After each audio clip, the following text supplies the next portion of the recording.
Hey guys, got something a little bit different here today. We're going to be looking at Banished Colonial Characters 1.6, The Forge Awakens. In my Let's Play series, I didn't really explain it better, but I'm not using the standard version of Banished, and I've just changed again, now the beta testing one. And The Forge Awakens, it's not in the Steam Workshop yet, still under development. It is a little bit buggy, and I have been experienced a few problems with it, but once I get it sorted out, it will be in the workshop. If you've got the time and you're interested in mucking around with it, you can go to the Colonial Character website, and you can download it from there. But if not, just wait till they sort it out, and it will be in the workshop. So we're going to look at doing a new game today. With the new Banish, we can't play our old save games. So this is going to become the start of my new Let's Play.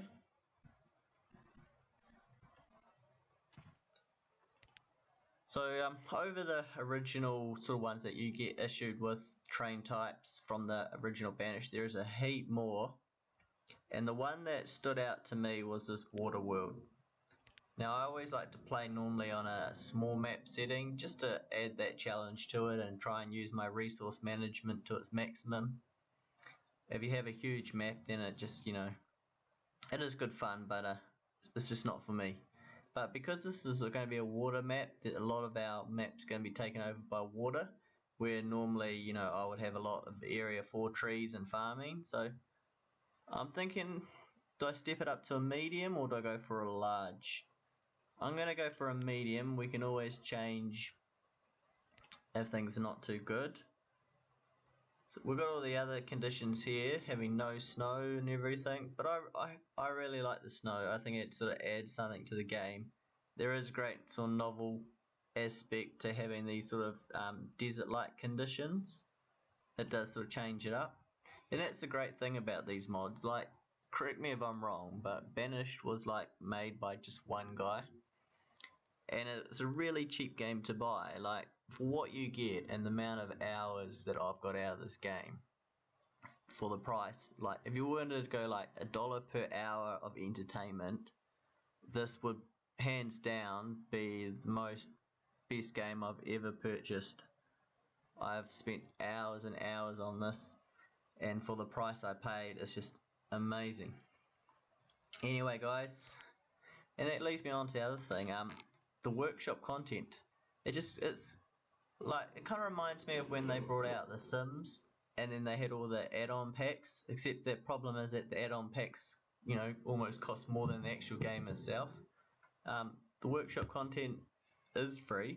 I mean, you can go to the website of the guys who designed a lot of the content.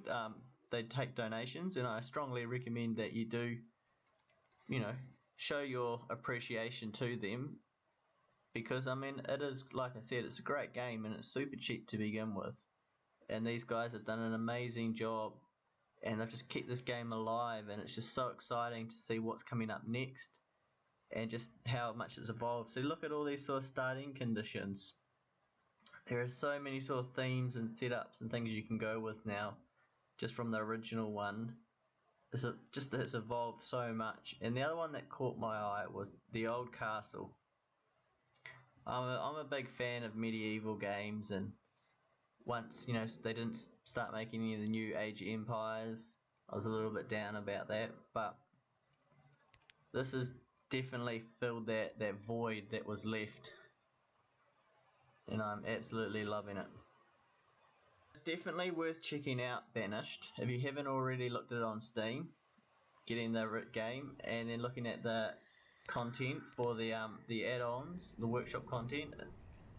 It's definitely worthwhile. So I'll just bring up my little bars here. Hang on, if I remember what they are.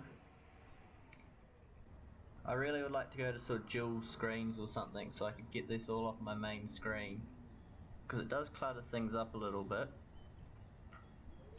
And what I changed the temperature over to Celsius, because here in Australia we operate on Celsius, and so now I can sort of just have an understanding, because Fahrenheit I can kind of work it out, but yeah, just makes it easier for me. Okay, so this is a map, and when they said water, they meant water. This map has got a little bit of sort of land around the edge of it.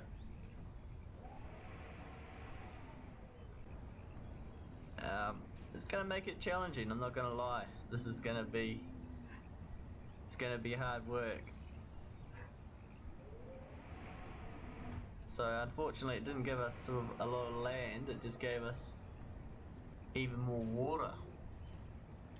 Anyway, enough about that. We wanted to look at sort of some of the things that have been added to this game. So originally you just started off with just a few selections of houses.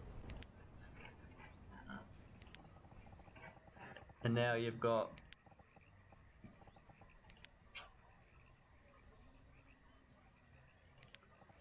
all these sort of colonial houses, which is always going to be cool. I'm quite excited to sort of make these sort of houses into my town. There's a whole lot of different sort of storage options now. They've really sort of expanded on the storage. And some of the trading options have changed a little bit. So now they've got this tinnery system going, so you can can all your food to make it more productive. You can have these wool pens, so you can get animals, and then you put them in here so you can get wool.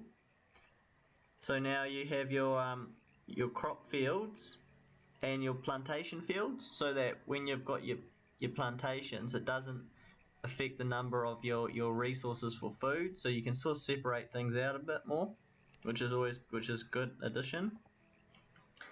They got a water tower now, and one of the biggest things to change in this one is they've got copper and tin now, so they've really sort of expanded the game in that aspect. They've really sort of diversified the resources that you can get. And now they've got that bamboo forest as well, which I haven't seen before. There are a few more options now with all the different sort of things that have come in for buildings.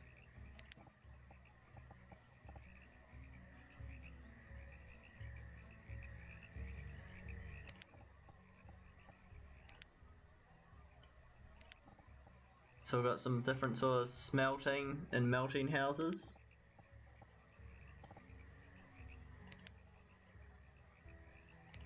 The pub kitchen, which you can use the water and make more food. So you can build your own castle, but for this one we've been given the castle to start out with. So this was the sort of the last update, these sort of housing, and you could build them, but now we've got these new ones and the native buildings, or the fort buildings. So this is a sort of new thing, these sort of houses, these dock houses. So you can sort of build your house out over the water. So being a water map, we can build more like a floating sort of palace sort of house. Well, not house, but a floating sort of community. So that way we can sort of save the land we do have, and we can use the land for for farming and those kind of things. So there are buildings we can put out over the water.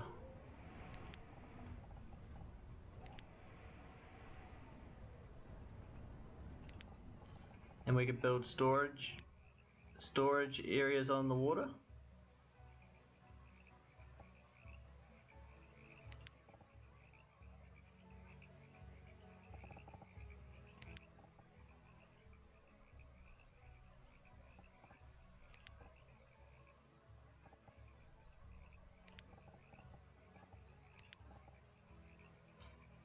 And rice. We can have rice farms out in the water now. So guys, there's a heap of stuff that's added, and then we haven't even got into any of the decoration. I mean, there's just so much. This game is absolutely just massive now. Absolutely massive. So I'm going to sort of start this off as my Let's Play. A lot of the basic things that I've done in my Let's Play you can still see in my Let's Play. So I'm going to just go for a while, and then once things are up and running a bit, we can look at some of the additional stuff, and we'll go from there, guys. So guys, big fan of Banished. I really recommend you check it out, especially the workshop content, and once this one comes out, it's going to be absolutely awesome. So guys, if you're interested in seeing the development of this new the Forge Awakens, you'll see this which will take over my Banished Let's Play. So until next time guys,